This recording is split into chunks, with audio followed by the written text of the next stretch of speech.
વિદ્યાર્થી મિત્રો નમસ્તે. આજના સેશનમાં આપણે ચેપ્ટર નંબર 3 વિદ્યુત રસાયણ વિજ્ઞાન સ્ટાર્ટ કરીએ. વિદ્યાર્થી મિત્રો, વિદ્યુત રસાયણ વિજ્ઞાન ગુજરાત બોર્ડની એક્ઝામ માટે જી નીટમાં ખૂબ જ અગત્યનો ટોપિક છે. જી નીટની અંદર દર વર્ષે આમાંથી એક અથવા બે પ્રશ્નો પૂછાય છે અને બહુ ઇઝી ચેપ્ટર છે. થોડાક ડેટા યાદ રાખો તો આ ચેપ્ટર બહુ ઇઝી છે અને રિવિઝન ફાસ્ટ થાય છે. વિદ્યાર્થી મિત્રો, સૌથી પહેલાં વાત કરીએ એની પ્રસ્તાવનાથી.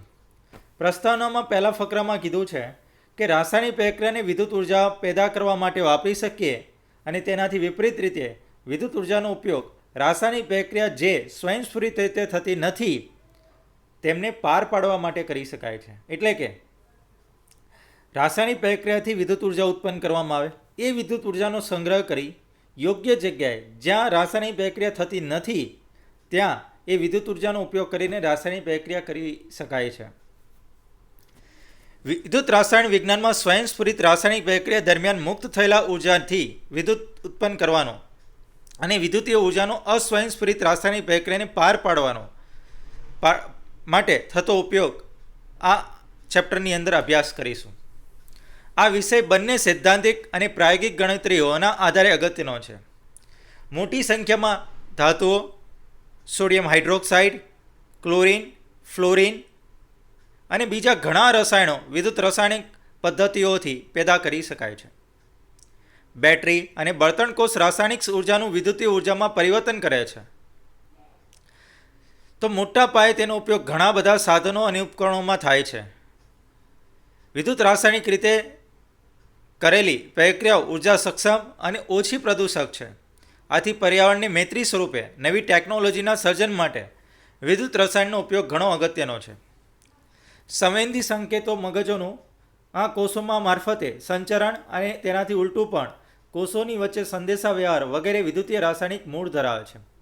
આપણે વિદ્યાર્થી મિત્રો ગરમ તપેલીને અડીએ તરત હાથ લઈ લઈએ, એ ઘટના શું છે? તો ગરમ તપેલી આપણા કોષોને અડે છે, એની અંદર રહેલા જે ચેતાતંત્રોની અંદર રહેલા ઉર્મી છે એ એને કેચઅપ કરે છે અને તાપમાનમાં ફેરફાર થાય છે, રિએક્શન થાય છે, જેથી એ મગજ સુધી સંદેશો પહોંચે છે અથવા કરોડરજ્જુ સુધી સંદેશો પહોંચે છે. ફાસ્ટ પ્રક્રિયા છે એટલે કરોડરજ્જુ સુધી પહોંચશે અને કરોડરજ્જુ સંદેશો ફરીથી મોકલશે કે ભાઈ હાથ લઈ લે. તો વિદ્યાર્થી મિત્રો, આ ખૂબ અગત્યનો પોઈન્ટ છે. ત્યારબાદ વાત કરીએ આપણે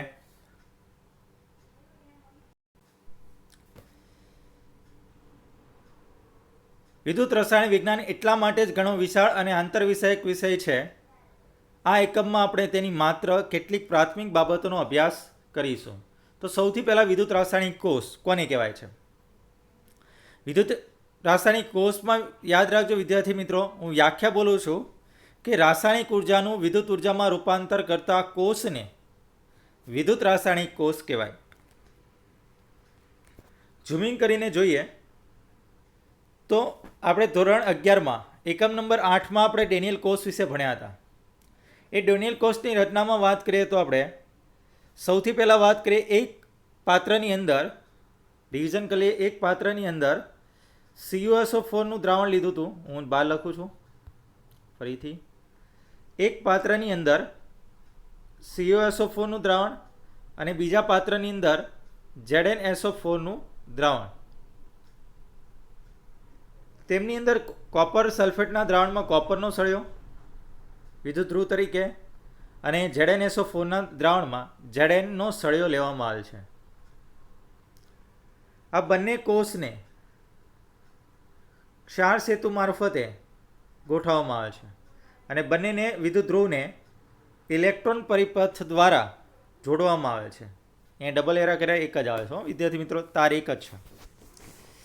તો ગેલ્વેનોમીટર, એમીટર અથવા એમ્પિયર અહીંયા મૂકેલું છે જેથી વિદ્યુત પ્રવાહ નોટ કરી શકાય જે પ્રમાણે જે જરૂરિયાત હોય. તો આપણે ભણી ગયા છે કે સૌપ્રથમ ZnSO4ના દ્રાવણમાં ઝીંક પટ્ટીનું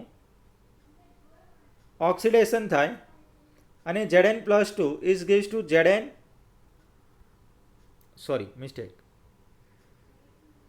ફરીથી બોલું છું, અહીંયા બનાવે છે Zn is gives to Zn+2 oxidation થશે ને 2 ઇલેક્ટ્રોન રિમૂવ કરશે. એ 2 ઇલેક્ટ્રોન અહીંથી કોપરના સળિયા ઉપર આવે છે અને Zn+2 દ્રાવણમાં ભળે છે. એ 2 ઇલેક્ટ્રોન કોપરના દ્રાવણમાં રહેલો Cu+2 એ 2 ઇલેક્ટ્રોન સાથે જોડાઈને કોપર બનાવે છે, જે કોપરની પટ્ટી ઉપર જમા થાય છે. આમ ઝીંકની પટ્ટી ખવાય છે ધીરે ધીરે અને કોપરની પટ્ટી પર કોપર જમા થાય છે, એટલે કોપરના વિદ્યુત ધ્રુવનું વજનમાં વધારો થાય છે.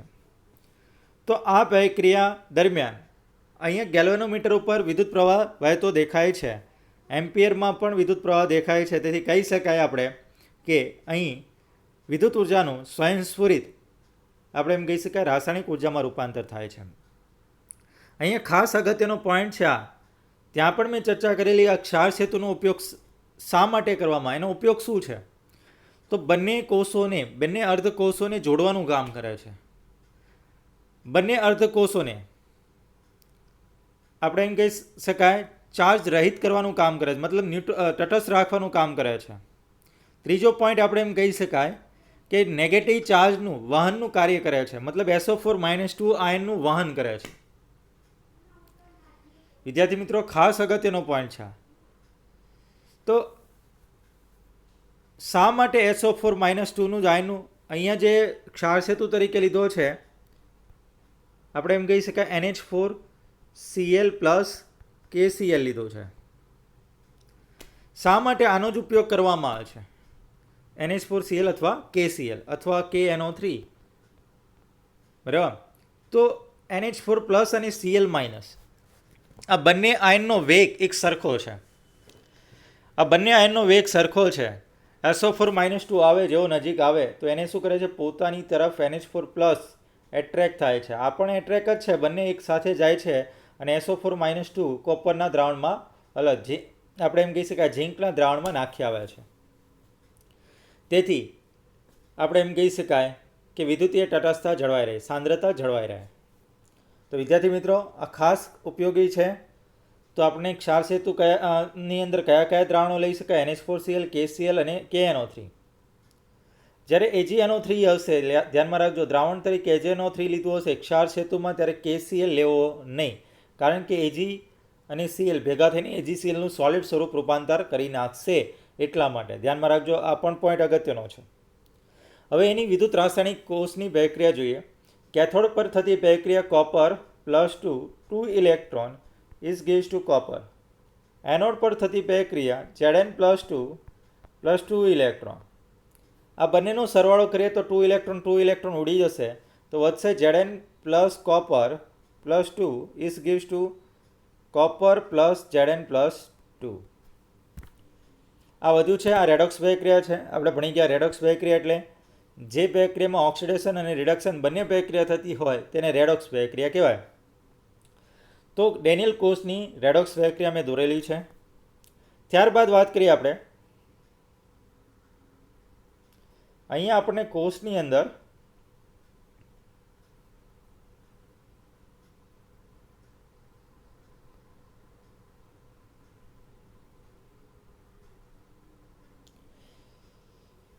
સૌથી પહેલાં આકૃતિ મેં દોરીથી સમજાવી દીધી છે, કોપર કેવી રીતના છે ને બધું.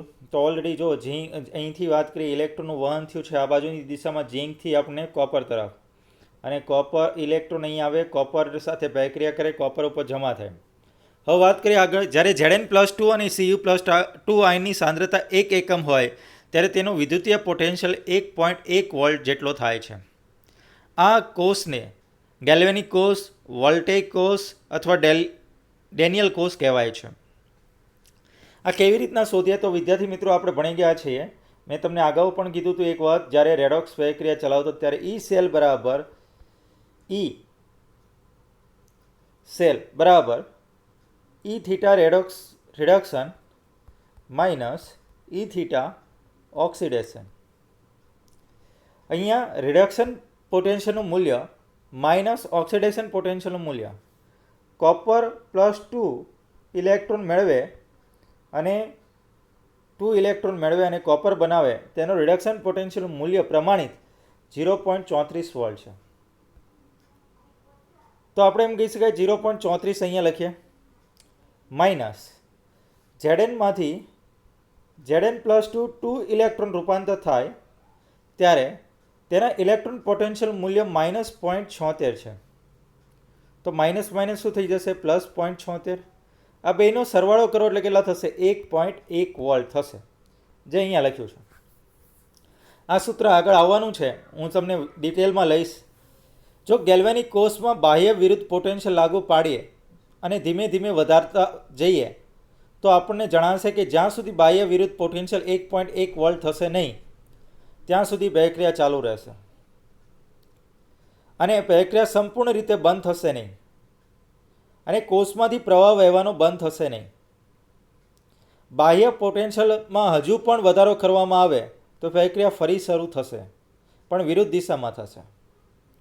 વિદ્યાર્થી મિત્રો, આકૃતિ દર્શાવ્યા પ્રમાણે સીની વાત કરીએ તો સમજીએ. સૌથી પહેલાં વાત કરેલી છે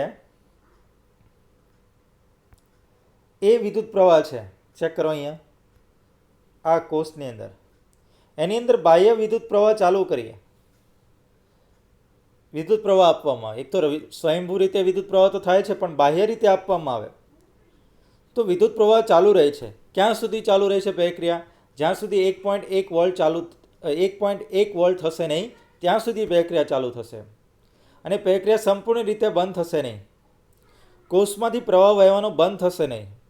બાહ્ય પોટેન્શિયલ આપણે એમ કહી શકાય, બાહ્ય પોટેન્શિયલ હજુ પણ વધારો કરવામાં આવે તો પ્રક્રિયા ફરીથી શરૂ થશે. હવે ધારો કે 1.1 વોલ્ટ હતો, એના કરતાં ઓછો હતો, પ્રક્રિયા ચાલુ છે. પ્રક્રિયાની દિશામાં ઇલેક્ટ્રોન વિદ્યુત પ્રવાહની દિશા આપણે એમ જાણીએ છીએ એ પ્રમાણે કેથોડથી કયા તરફ છે? એનોડ. અને ઇલેક્ટ્રોનની વહનની દિશા એનોડથી કેથોડ તરફ. તો આ ધ્યાનમાં રાખજો. હવે બીજો પોઈન્ટ કીધો છે બીની અંદર તમે જો 1.1 વોલ્ટ થાય તો શું થાય છે? વિદ્યુત પ્રવાહ શું થઈ જાય? 0. I = 0. એટલે કે ઇલેક્ટ્રોન કે વિદ્યુત પ્રવાહ વહેશે નહીં, કારણ કે બંને ઇક્વલ થઈ ગયા, બંને વચ્ચે અડચણ નડી, રાસાયણિક પ્રક્રિયા થશે નહીં. ત્યારબાદ વાત કરીએ આપણે સી પોઈન્ટ ઉપર લઈએ આપણે.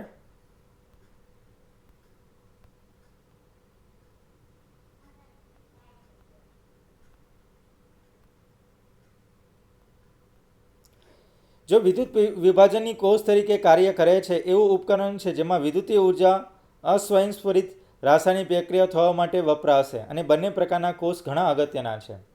આપણે હવે પછીના પાનામાં કેટલીક વિશિષ્ટ બાબતો શીખીશું, પણ પહેલાં 1.1 વોલ્ટ કરતાં યાદ રાખજો, એક્ઝામની અંદર પૂછાયેલો પ્રશ્ન છે કે એક્સપેરિમેન્ટની અંદર જ્યારે 1.1 વોલ્ટ એટલે કે બહારથી આપણે એમ કહી શકીએ કે એક્સટર્નલ 1.1 વોલ્ટ કરતાં ઓછા હોય ત્યારે શું જોવા મળે?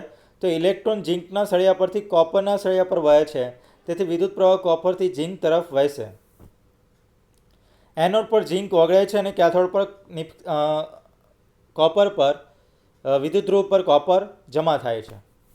ત્યારબાદ વાત કરીએ ઈ એક્સટર્નલ. જ્યારે 1.1 વોલ્ટ એટલે કે જે કોષનો પોટેન્શિયલ એટલો થાય ત્યારે શું થાય? પ્રક્રિયા થશે નહીં, એટલે કે વિદ્યુત પ્રવાહ વહેશે નહીં, રાસાયણિક પ્રક્રિયા થશે નહીં. ત્રીજો પોઈન્ટ આપણે એમ કહી શકાય એના કરતાં વધુ આપવામાં આવે તો શું થાય? ઇલેક્ટ્રોનની દિશા બદલાઈ જશે. જે આપણે એમ કહી શકાય ઝીંકથી કોપર તરફ હતી, હવે કોપરથી ઝીંક તરફ થશે, એટલે કે વિદ્યુત પ્રવાહ ઝીંકથી કોપર તરફ વહે છે અને ઝીંક ધાતુ ઝીંક વિદ્યુત ધ્રુવ પર નિક્ષેપિત થશે અને કોપર વિદ્યુત ધ્રુવ પર કોપર ઓગળશે. વિદ્યાર્થી મિત્રો, જેટલા વોલ્ટ હોય કોષનો પ્રમાણિત પોટેન્શિયલના વોલ્ટ કરતાં ઓછા વોલ્ટ આપવામાં આવે તો પ્રક્રિયા ઝડપથી થશે. પરંતુ આપણે એમ કહી શકાય જેટલા વોલ્ટ છે એટલા વોલ્ટ આપવામાં આવે બાહ્યથી તો આપણે એમ કહી શકાય પ્રક્રિયા થશે નહીં. પરંતુ એના કરતાં વધુ આપવામાં આવે તો પ્રક્રિયા કઈ થશે? ઉલટી, જે સ્વયંસ્ફુરિત નથી. કારણ કે ઉલટી પ્રક્રિયા સ્વયંસ્ફુરિત નથી, સ્વયં રીતે નથી થતી. તો એને કરવી છે આપણે ઝીંકના સળિયા ઉપર ઝીંક જમા કરવો છે તો આપણે શું કરવું પડશે? 1.1 વોલ્ટ કરતાં વધુ એનર્જી પોટેન્શિયલ આપવો પડશે. ખાસ ધ્યાનમાં રાખજો, એક નોંધ લખેલી છે આની અંદર કે ચુસ્તપણે કહીએ તો સાંદ્રતાને બદલે સક્રિયતાનો ઉપયોગ કરવો જોઈએ. તે સાંદ્રતાના સપ્રમાણમાં છે. મંદ દ્રાવણમાં તે સાંદ્રતા બરાબર થાય છે. આના વિશે વધુ જાણકારી આપણે આગળના ધોરણોમાં શીખીશું, ઉચ્ચ ધોરણમાં શીખીશું, કોલેજની અંદર.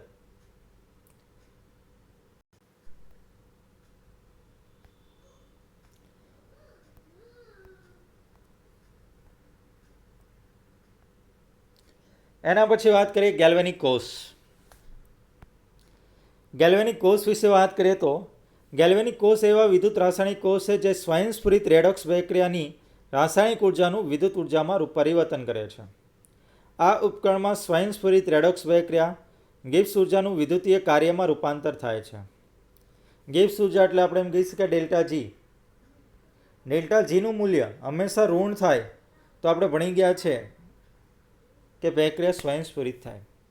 તો અહીંયા ડેલ્ટા જીનું મૂલ્ય કેવું થતું હશે? ઋણ મૂલ્ય. કેવી રીતના નક્કી કરી શકાય? ચેક કરીએ.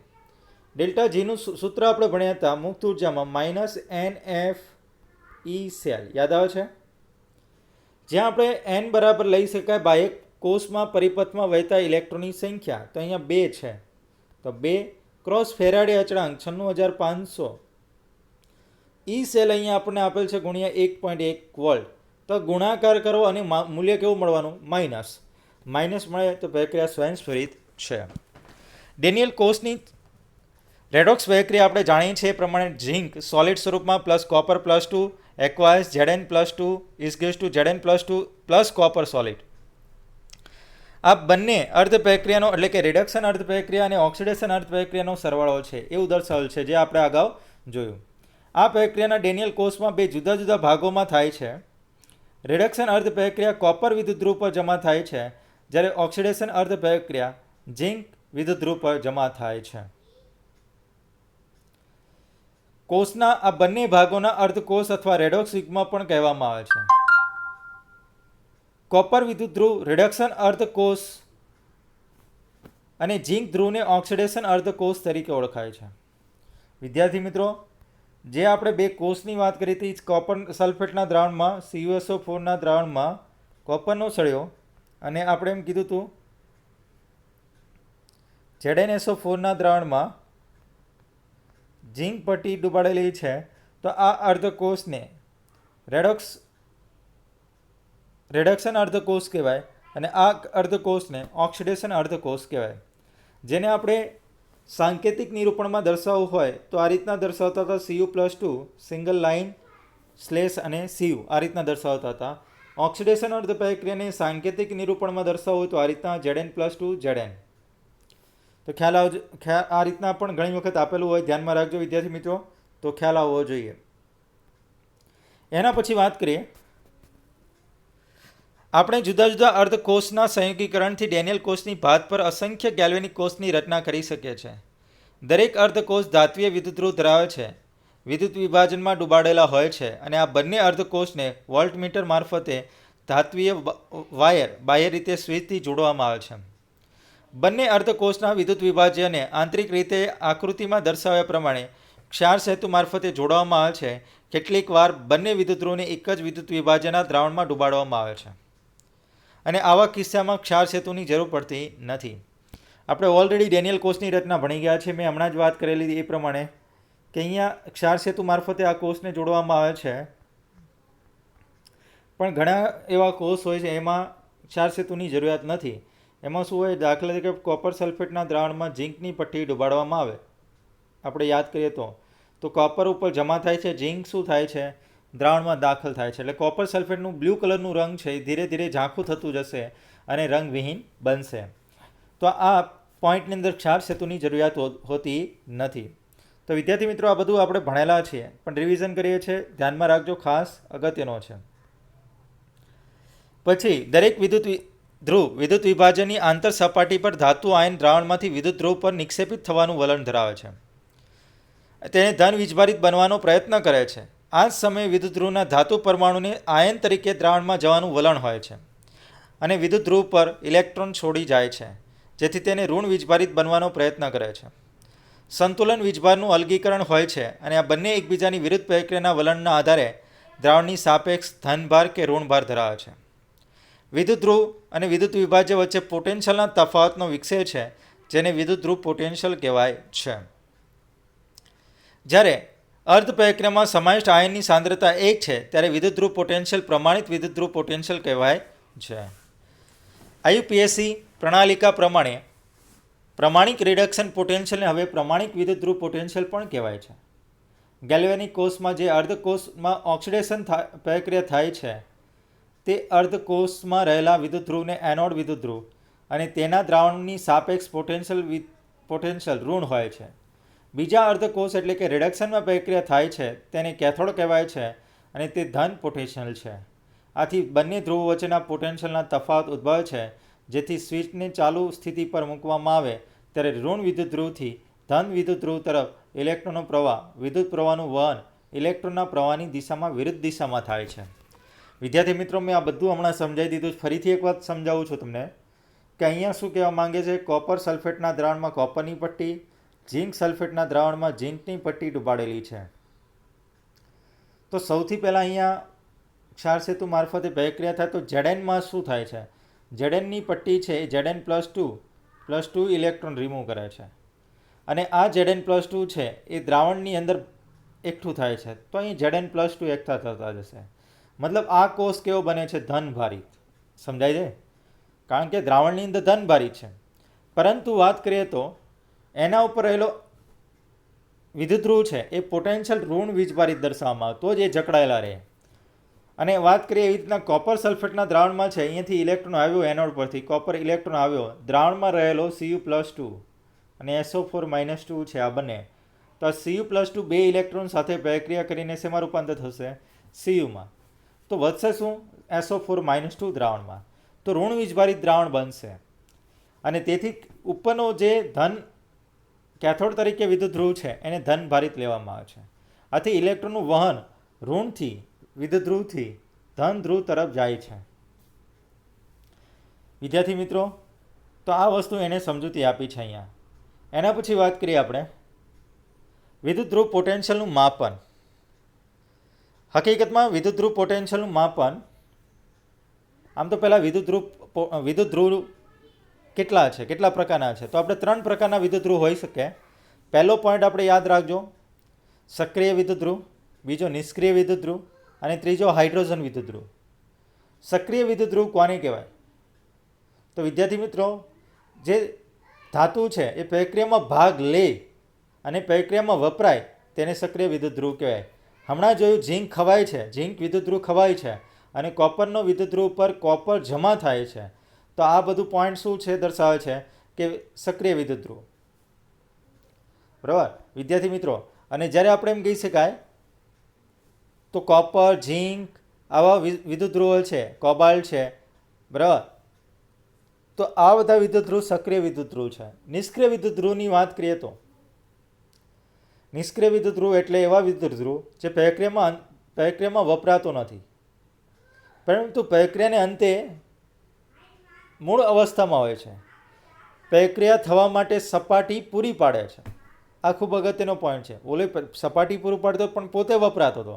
આની અંદર શું કીધું? નિષ્ક્રિય વિદ્યુતધ્રુવની અંદર પોતે વપરાતો નથી, જગ્યા પૂરી પાડે છે. રાસાયણિક પ્રક્રિયા થવા માટે જગ્યા પૂરી પાડે છે. ત્રીજો પોઈન્ટ, વાયુ વિદ્યુતધ્રુવ. જો વિદ્યુતધ્રુવ તરીકે વાયુ લેવામાં આવે તો એને વાયુ વિદ્યુતધ્રુવ કહેવાય. ઉદાહરણ તરીકે વાત કરીએ તો H2Cl2 વાયુ લઈ શકાય, N2 વાયુ લઈ શકાય, તો એના વિદ્યુતધ્રુવ. નિષ્ક્રિય વિદ્યુતધ્રુવની વાત કરીએ તો કાર્બન છે, બરાબર, કાર્બનનો સળિયો, પ્લેટિનમનો સળિયો, આ કેવા છે? નિષ્ક્રિય વિદ્યુતધ્રુવ છે. તો આજે વાત કરીએ વિદ્યુતધ્રુવ પોટેન્શિયલનું માપન કેવી રીતના કરવામાં આવે છે. તેમાં સૌથી પહેલાં હાઇડ્રોજન વિદ્યુતધ્રુવની વાત કરેલી છે. હાઇડ્રોજન વિદ્યુતધ્રુવની રચના બતાવેલી છે. તો જોઈએ, વ્યક્તિગત અર્ધકોષના પોટેન્શિયલ માપી શકાય નહીં, એટલે એકલાનો સિંગલ માપી ન શકાય, કોઈની સાપેક્ષ જ માપી શકીએ. કારણ કે વિદ્યુતધ્રુવનો પોટેન્શિયલ એટલે શું? તો બે વિદ્યુતધ્રુવ વચ્ચેનો તફાવત, પોટેન્શિયલનો તફાવત. ધારો કે એક વસ્તુ કહીએ કે ભાઈ એક મિત્ર છે એ બળવાન છે. કેવી રીતના બળવાન નક્કી કરી શકાય? તો આપણે એમ કેટલો બળવાન છે, કોની કેટલી તાકાત છે, કેવી રીતના નક્કી કરી શકાય? તો સામે બીજો ફાઇટિંગમાં મૂકવામાં આવે તો એને ખબર પડે કે આની કરતાં આની સાપેક્ષે આનો એટલો પાવર વધુ છે. તો એવી જ રીતના અહીંયા બે અર્ધકોષો મૂકવામાં આવે વિદ્યાર્થી મિત્રો. તે બે અર્ધકોષથી જ આપણને ખ્યાલ આવે કે આની અંદર પોટેન્શિયલનો કેટલો છે, વિદ્યુતઋણતાનો તફાવત કેટલો છે, વિદ્યુતધ્રુવનો તફાવત કેટલો છે. વ્યક્તિગત અર્ધકોષોનો પોટેન્શિયલ માપી શકાય નહીં. આપણે બે અર્ધકોષ પોટેન્શિયલ વચ્ચેના તફાવત માપી શકીએ છીએ, જે આપણે કોષનો EMF એટલે કે ઇલેક્ટ્રોમોટિવ ફોર્સ તરીકે ઓળખાય છે, EMFને, જે આપણે ઈચ્છાધીન રીતે કોઈ એક અર્ધકોષનો પોટેન્શિયલ પસંદ કરીએ તો આપણને આના સંદર્ભમાં બીજા અર્ધકોષના પોટેન્શિયલ નક્કી કરી શકીએ. આપણે જ્ઞાત પોટેન્શિયલવાળો એક અર્ધકોષની લેવામાં આવે અને એની સાથે જોડાણમાં અજ્ઞાત પોટેન્શિયલવાળા કોષને જોડવામાં આવે તો અજ્ઞાતના પોટેન્શિયલની માહિતી આપણને મળી જશે. કેવી રીતના એ આગળ ચર્ચા કરશું. તો અહીંયા સૌથી પહેલાં લખ્યું છે કે સંદર્ભ ધ્રુવ તરીકે હાઇડ્રોજન વિદ્યુત ધ્રુવ લેવામાં આવે છે. મતલબ બધાની કમ્પેરિઝન હાઇડ્રોજન ધ્રુવ વિદ્યુત ધ્રુવ દ્વારા કરવામાં આવેલ છે. આપણે ભણી ગયા છે હાઇડ્રોજન વિદ્યુત ધ્રુવનો પોટેન્શિયલ 0 વોલ્ટ લેવામાં આવેલ છે. તો સૌથી પહેલાં આકૃતિમાં દર્શાવ્યા પ્રમાણે આપણે એની રચનાની વિગત જોઈએ કે 1 મોલર સાંદ્રતા ધરાવતા દ્રાવણમાં અહીંયા લખ્યું છે પ્લેટિનમ પતરા પર ચડાયેલા સૂક્ષ્મ રીતે વિભાજિત પ્લેટિનમનો તાર લીધેલો છે, જેને આ પ્લેટિનમનો તાર છે એને મર્ક્યુરી પારા મારફતે એક ખુલ્લો છેડો હોય તેવા કાચની નળી વડે ઢાંકેલું છે ને જે આકૃતિમાં દર્શાવેલ છે. આ મર્ક્યુરી વિદ્યુત ધ્રુવને કોપર મારફતે બાહ્ય પરિપથમાં જોડવામાં આવે છે. તો આ રીતે બનતી રચના એ હાઇડ્રોજન વિદ્યુત ધ્રુવ છે, જેને સંજ્ઞા આ રીતના દર્શાવવામાં આવે છે PT PT સોલિડ સ્વરૂપમાં, ગેસ સ્વરૂપમાં, અને અહીંયા શું આવશે H+ આયન સ્વરૂપમાં. તો આ રીતના દર્શાવે છે. સાંકેતિક નિરૂપણ યાદ રાખજો. પોટેન્શિયલ બધા જ તાપમાન શૂન્ય આંકવામાં આવે છે. આ પોટેન્શિયલ નીચેની પ્રક્રિયા દર્શાવે છે. કાં તો એ જો રિડક્શન પ્રક્રિયા આપતો હશે તો H++ electron is gives to શું બનાવશે 1/2. જો એ ઓક્સિડેશન પ્રક્રિયા આપતો હશે તો આપણે એમ કહી શકાય 2H+,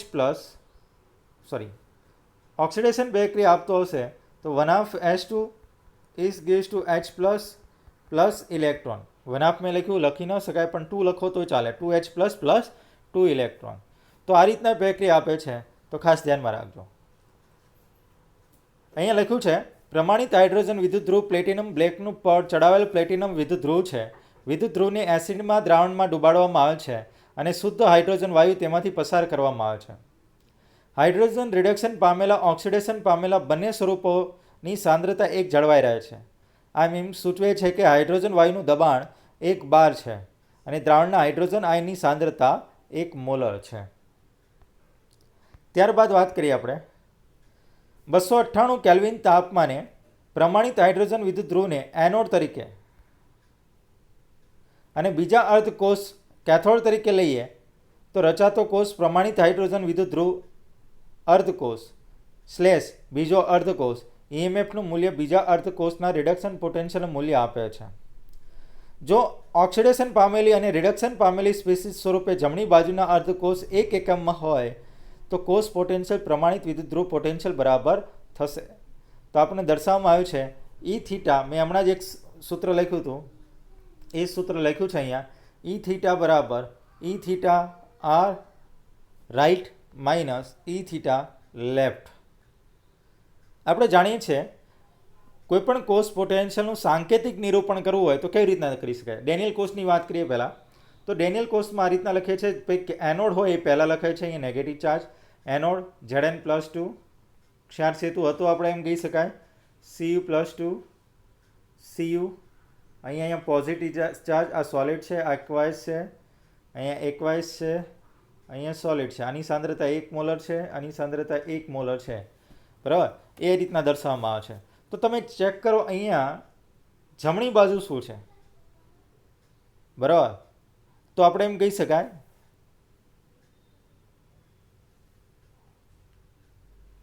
જમણી બાજુ આપણે એમ કહી શકાય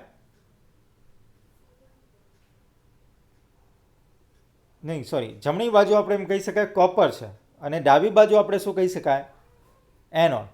તો રાઈટ હેન્ડ સાઈડ રાઈટમાં શું છે કોપરનો પોટેન્શિયલ કેટલો હતો 0.34 વોલ્ટ માઇનસ એનોડનો શું આવશે અહીંયા આપણે એમ કહી શકાય -+0.76 માઇનસ હકીકતમાં ઝીંકનો કેટલો છે -0.76. તો આના આધારે આપણે નક્કી કરવામાં આવે છે કે ભાઈ સૂત્ર નક્કી કર્યું છે. તો હવે એણે કીધું છે કે ધારો કે પ્રમાણિત રિડક્શન પોટેન્શિયલના મૂલ્યમાં જો હાઇડ્રોજન વિદ્યુત ધ્રુવને એનોડ તરીકે લેવામાં આવે, ધ્યાનમાં રાખજો કયા તરીકે, એનોડ તરીકે, તો સૂત્ર શું આવશે? આપણે એમ કહી શકાય ઈ થીટા બરાબર ઈ રાઇટ સાઇડ માઇનસ ઈ લેફ્ટ સાઇડ. ધારો કે હું એમ કહું આગળ જે છે એનોડ તરીકે લઈએ એટલે આપણે અહીંયા શું લખાય? PT S2H plus. અહીંયા ક્ષાર સેતુ, અહીંયા કંઈક બીજા કોષ મેં જોડેલો છે, એ મને ખબર નથી કયો છે, પણ આ સિમ્પલ ઉદાહરણ છે. તો ઈ થીટા સેલ, આ સેલનું મૂલ્ય શોધવું હોય તો ઈ થીટા બરાબર શું મળશે? ઈ રાઇટ સાઈડ નથી ખબર, માઇનસ શું કરશું? 0 લેફ્ટ સાઈડનું. તો ઓલરેડી 0, તો આનો મતલબ એ થઈ ગયો કે આપણને આની સાપેક્ષે આનું મૂલ્ય મળી ગયું. તો ઈ થીટા સેલનું જે મૂલ્ય મળે એ શું હોય છે કે રિડક્શન અર્ધકોષનો પોટેન્શિયલ, પ્રમાણિત રિડક્શન અર્ધકોષનો પોટેન્શિયલ. તો આ રીતના મિત્રો મેળવી શકાય છે. ખ્યાલ આવે છે? ચલો એના પછી વાત કરીએ આપણે પીટી S2H પ્લસ બરાબર Cu+2. સીયુનું માપન કરેલ EMF 0.34 વોલ્ટ છે. તો ચેક કરો, આને આપણે સાંકેતિક નિરૂપણમાં કીધું છે. આ એક કોષની રચના આપેલી છે, બરાબર? આ કોષની રચના આપેલી છે. તો આની અંદર આપણે વિચારીએ તો આનો ઈ થીટા બરાબર, ચલો રાઈટ સાઈડ શું છે? કોપર. કોપરનો પોટેન્શિયલ કેટલો આવશે? યાદ રાખજો 0.34 વોલ્ટ. અને હાઇડ્રોજનનો કેટલો આવશે? 0. તો કેટલો થશે? 0.34 વોલ્ટ. આ કોષનો પોટેન્શિયલ મળે છે વોલ્ટ, બરાબર? તો આનો મળે છે, તો એનો મતલબ એ થઈ ગયો કે કેથોડનો પણ કેટલો હશે? ઓલરેડી આનો 0 હતો, આપણને ખબર પડી ગઈ. તો આ કેટલો થઈ ગયો? 0.34 વોલ્ટ એ ફાઇનલ. તો આ રીતના નક્કી કરવામાં આવેલું છે. તો એવી રીતના ઝીંકના સળિયામાં રાખવામાં આવે તો બીજું એક ઉદાહરણ લીધું છે પીટી S2H પ્લસ Zn+2 અને Zn. અહીંયા Znનો રિડક્શન પોટેન્શિયલનું મૂલ્ય, ઓક્સિડેશન પોટેન્શિયલનું મૂલ્ય, રિડક્શન પોટેન્શિયલનું મૂલ્ય -0.76 વોલ્ટ છે. તેથી હાઇડ્રોજનનો વિદ્યુત ધ્રુવ કરતાં રિડક્શન પોટેન્શિયલ કરતાં આનો કેવો છે? વધુ છે, ઓછો છે. તો જેનો રિડક્શન પોટેન્શિયલ વધુ તે કેથોડ તરીકે વર્તે. એટલે આ કોષની રચના એને ખોટી દર્શાવેલી છે. આપણે લખવી હશે ત્યારે આ રીતના લખી શકાય Zn+2 is gives to H plus S2, અહીંયા 1 બાર અને પીટી, અહીંયા સોલિડ, અહીંયા એકવાઇસ, અહીંયા એકવાઇસ 1 મોલર, અહીંયા S2 1 બાર, અહીંયા જે પણ સાંદ્રતા લખી હોય લખી શકાય છે. તો એ આપણને આપેલી છે. તો યાદ રાખજો આ જે રિએક્શન આપેલ છે એ ખોટી છે રિએક્શન. હા, આપણે ઈ સેલ શોધવો છે તો આ રીતના શોધી શકાય છે. રિડક્શન પોટેન્શિયલ મૂલ્ય cathode minus anode, minus minus શું થઈ જશે? +0.76. તો આપણે એમ કહી શકાય રિડક્શન પોટેન્શિયલ મૂલ્ય આપણે એમ કહી શકાય કેટલું થશે? સોરી, મારી મિસ્ટેક છે આમાં.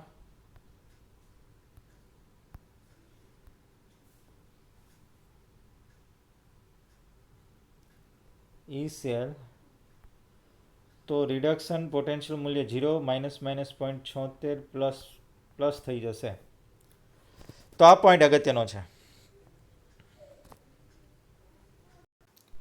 તો આના ઉપરથી ખબર પડી ગઈ કે ભાઈ આનું ઋણ મૂલ્ય જે મળે છે 0.76નું, એ શું થઈ જાય? ઝીંકનું રિડક્શન પોટેન્શિયલનું મૂલ્ય થશે. તો આપણે એ લખી શકાય ઝીંકના રિડક્શન પોટેન્શિયલનું મૂલ્ય શું છે? -0.76 વોલ્ટ. તો આ પોઈન્ટ દર્શાવે છે. પ્રથમ કિસ્સામાં ધન વિદ્યુત ધ્રુવ પોટેન્શિયલ સૂચવે છે કે copper +2 ion H plus ion કરતાં વધારે સહેલાઈથી રિડક્શન પામે છે, એટલે પ્રતિગામી પ્રક્રિયા થઈ શકશે નહીં. બીજા કિસ્સામાં એણે કીધું છે કે ફરીથી વાત કરીએ એટલે કે હાઇડ્રોજન કોપરનું ઓક્સિડેશન નહીં કરી શકે. ઉપર દર્શાવેલા પ્રમાણિત શરતોમાં હાઇડ્રોજન વાયુ કોપરનું રિડક્શન, આમ કોપર ધાતુ HCl ઓગળતી નથી. નાઇટ્રિક એસિડમાં તે નાઇટ્રેટ આયન વડે ઓક્સિડેશન પામે છે અને હાઇડ્રોજન આયન વડે નહીં. બીજા કિસ્સામાં ઋણ પ્રમાણિત વિદ્યુત ધ્રુવ પોટેન્શિયલ સૂચવે છે કે હાઇડ્રોજન આયન ઝીંકનું ઓક્સિડેશન કરી શકશે. તો આમ અથવા ઝીંક હાઇડ્રોજન આયનનું રિડક્શન કરી શકશે. વિદ્યાર્થી મિત્રો, મેં ટૂંકમાં સમજાવી દઉં. આ એટલા પોઈન્ટમાં જે કીધું છે મેં તમને અહીંયા પહેલાંથી જ કહી દીધું આ ખોટી છે, એણે પછી કીધું છે. સિમ્પલ શબ્દમાં કહું તો હંમેશા યાદ રાખજો કે જેનો રિડક્શન પોટેન્શિયલ મૂલ્ય વધુ તે હંમેશા એનું રિડક્શન થશે. જાણીએ આપણે કોપર, ઝીંક, સિલ્વર અને હાઇડ્રોજન, આ ચાર લઈએ. આનું રિડક્શન પોટેન્શિયલ મૂલ્ય સીયુમાંથી Cu+2માં રૂપાંતર થાય એના માટે 0.34. યાદ રાખજો, 2 ઇલેક્ટ્રોન દૂર કરવા માટે. અહીંયા -0.76. અહીંયા એજીમાંથી એજી પ્લસ બનવા માટે 0.80 અને હાઇડ્રોજન માટે 0. તો ચેક કરો આમાંથી સૌથી વધુ રિડક્શન પોટેન્શિયલ મૂલ્ય કયું? તો સિલ્વર. તો સિલ્વર આ ત્રણની સાપેક્ષે હંમેશા કયા તરીકે વર્તશે? કેથોડ તરીકે. અને કેથોડ વિદ્યુત ધ્રુવમાં શું થાય? રિડક્શન થાય. આ ધ્યાનમાં રાખજો. ચલો આને કાઢી નાખીએ. હવે ચેક કરો આમાં આ ત્રણમાંથી હવે કોણ છે? તો વિદ્યાર્થી મિત્રો કોપરનું કેટલું છે? 0.34. તો આ બેની સાપેક્ષે ઝીંક હશે કે હાઇડ્રોજન હશે? એની સાપેક્ષે એ શું વર્તશે? રિડક્શન તરીકે વર્તશે. મતલબ એનું ઓક્સિડેશન થશે નહીં. આ બેની સાપેક્ષે એ તાકાતવાર છે, રિડક્શન કરવા માટે તાકાત છે, ઇલેક્ટ્રોન ખેંચવા માટે તાકાતવાર છે. તેથી Cu+2 હંમેશા કોપરમાં રૂપાંતર થશે આ બે કન્ડિશનની અંદર.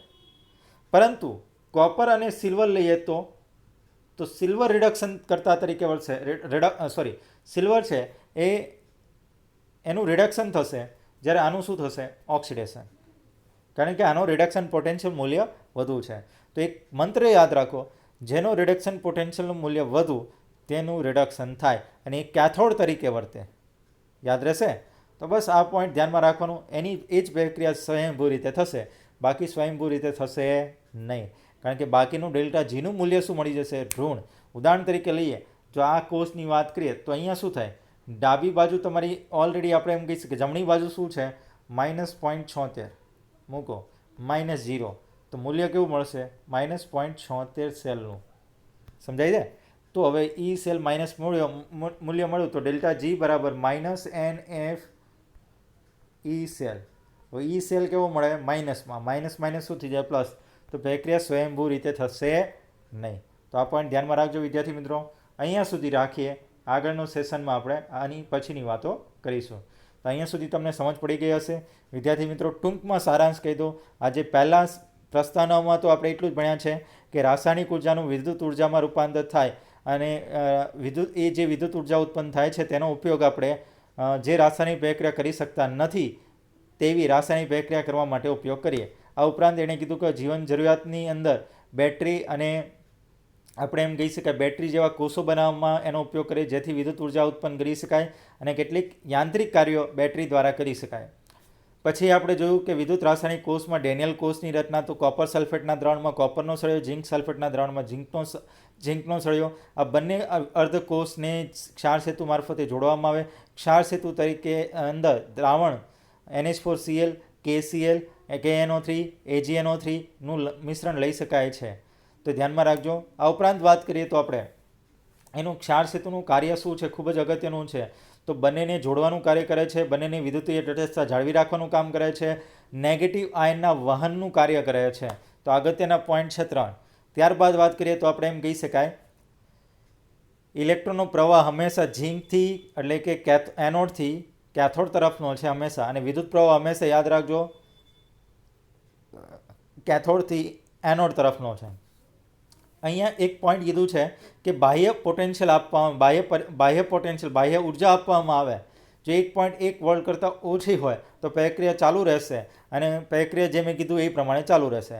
1.1 વોલ્ટ જેટલું બાહ્ય પરિપથમાં આપવામાં આવે તો આપણે એમ કહી શકાય, વોલ્ટેજ આપવામાં આવે તો આપણે એમ કહી શકાય પ્રક્રિયા બંધ થશે, પ્રક્રિયા કાર્યરત હશે નહીં, એટલે કે કોષ કાર્યરત નહીં હોય. ત્રીજો પોઈન્ટ આપણે એમ ભણ્યા કે 1.1 વોલ્ટ કરતાં વધુ આપવામાં આવે પોટેન્શિયલની ઉર્જા તો પ્રક્રિયા ઉલટી થશે. મતલબ જે ઇલેક્ટ્રોનનું વહન એનોડથી કેથોડ તરફ હતું એ કેથોડથી એનોડ તરફ એટલે કોપરથી ઝીંક તરફની થઈ જશે. તો આ પોઈન્ટ ખાસ અગત્યનો છે, એક્ઝામની અંદર MCQ માટે ખૂબ જ અગત્યનો છે. ત્યારબાદ વાત કરીએ આપણે બીજો પોઈન્ટ આપણે ભણ્યા હતા કે ડેનિયલ કોષની રચના, સાંકેતિક નિરૂપણ. એમાં કોષનો પોટેન્શિયલ મૂલ્ય 1.1 વોલ્ટ થાય. પછી મેં તમને વિદ્યુત ધ્રુવના 3 પ્રકાર કીધા છે. એક તો સક્રિય વિદ્યુત ધ્રુવ, નિષ્ક્રિય વિદ્યુત ધ્રુવ, અને યાદ રાખજો સક્રિય વિદ્યુત ધ્રુવ એટલે શું કે જે રાસાયણિક પ્રક્રિયામાં વિદ્યુત ધ્રુવ પોતે પ્રક્રિયામાં ભાગ લે અને પ્રક્રિયાને અંતે વપરાય અથવા જમા થાય એના ઉપર, તો એને આપણે એમ કહી શકાય એ વિદ્યુત ધ્રુવને સક્રિય વિદ્યુત ધ્રુવ કહેવાય. ઉદાહરણ તરીકે કોપર, ઝીંક જેવા. ત્યારબાદ નિષ્ક્રિય વિદ્યુત ધ્રુવ જે રાસાયણિક પ્રક્રિયામાં ભાગ લેતા નથી પરંતુ પ્રક્રિયા થવા માટે જગ્યા પૂરી પાડે છે, જેમ કે કાર્બન પ્લેટિનમનો સળિયો. અને હાઇડ્રોજન વિદ્યુત ધ્રુવ વાયુ વિદ્યુત ધ્રુવમાં હાઇડ્રોજન વિદ્યુત ધ્રુવ જેમાં વાયુ તરીકે વિદ્યુત ધ્રુવ તરીકે ઉપયોગ કરવામાં આવેલા હોય. હાઇડ્રોજન વિદ્યુત ધ્રુવને પ્રમાણિત વિદ્યુત ધ્રુવ તરીકે લેવામાં આવે છે, એટલે કે મતલબ આપણે એમ કહી શકાય સંદર્ભ ધ્રુવ તરીકે એનો ઉપયોગ કરવામાં આવે છે, કારણ કે એનો રિડક્શન પોટેન્શિયલનું મૂલ્ય 0 વોલ્ટ છે. એની સાપેક્ષે બાકી બધાનું નક્કી કરવામાં આવે છે. તો હવે યાદ રાખજો, જેનો રિડક્શન પોટેન્શિયલનું મૂલ્ય હાઇડ્રોજનની સાપેક્ષ વધુ તે હંમેશા હાઇડ્રોજન મૂક્યો હશે તો એની હંમેશા મૂલ્ય હશે ધન, અને હાઇડ્રોજનની સાપેક્ષે જેનું રિડક્શન પોટેન્શિયલનું મૂલ્ય ઓછું તે એનું મૂલ્ય હંમેશા શું હશે? ઋણ. મતલબ એ થઈ ગયો કે જો હાઇડ્રોજન એનોડ તરીકે લેવામાં આવે અને સામેનો વિદ્યુત ધ્રુવ કેથોડ તરીકે હશે, એ કેથોડ હંમેશા કેવો હશે? ધન. અને જો આ હાઇડ્રોજન વિદ્યુત ધ્રુવ કેથોડ તરીકે લીધો હશે, સંદર્ભ ધ્રુવ તરીકે, તો સામે જે પદાર્થ લીધો છે એ શું હશે? એનો રિડક્શન પોટેન્શિયલ મૂલ્ય કેવું હશે? ઋણ હશે. યાદ રાખજો. તો આ પોઈન્ટો અહીંયા કીધા છે, ખાસ આ એટલી સમજૂતી છે. તો બસ એટલે સુધી રાખીએ.